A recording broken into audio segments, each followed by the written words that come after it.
तिलकनगर बाल विद्या मंदिर standard first subject English Balbharati Unit 3 Topic 4 Let's know more about animals page number 28. So students, today we are going to learn lesson number 4 Let's know more about animals. म्हणजेच आजच्या या धड्यात आपण प्राण्यांविषयी आणखी माहिती करून घेऊया. So let's start. Look, listen and read म्हणजेच बघा, ऐका आणि वाचा.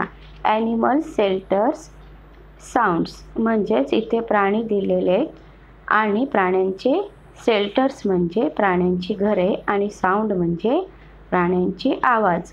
आता आपण इथे काही प्राणी आणि त्यांचे घरं आणि त्यांचे आवाज इथे बघणार आहोत. ॲनिमल्समध्ये पहिला आहे हेन. हेन म्हणजे कोंबडी. कोंबडी कुठे राहते? कोंबडीच्या घराला काय म्हणतो आपण? कूप. कूप म्हणजे खुराडे. आणि ती आवाज कशी करते? Clock clock. दुसरा प्राणी आहे हॉर्स. हॉर्स म्हणजे घोडा. आता घोडा कुठे राहतो? घोड्याच्या घराला काय म्हणतात तर स्टबल. स्टबल. आणि तो आवाज कसा करतो? नेह. नेह असा आवाज करतो. तिसरा प्राणी आहे डॉग. डॉग म्हणजे कुत्रा. कुत्रा कुठे राहतो तर केनेल. त्याच्या घराला काय म्हणतात? केनेल. आणि तो कसा आवाज करतो? तो बार्क. बार्क करतो तो. लायन. लायन म्हणजे सिंह. सिंह कुठे राहतो तर डेन. डेन म्हणजे गुहा. आणि तो आवाज कसा करतो? रॉर म्हणजे गर्जना करतो. एलिफंट. एलिफंट कुठे राहतो तर जंगलात. जंगल. जंगलात राहतो. आणि कसा आवाज करतो?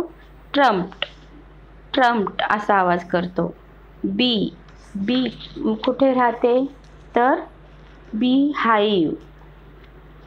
कुठे राहते? बीच्या घराला काय म्हणतात? बी हाईव. आणि ती आवाज कशी करते?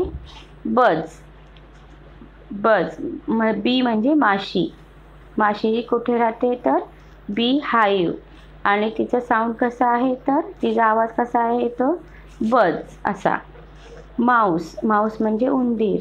उंदीर. उंदराच्या घराला काय म्हणतात तर होल. उंदीर कुठे राहतो? होल म्हणजे बिळात. आणि आवाज कसा करतो? स्क्विक. स्क्विक असा.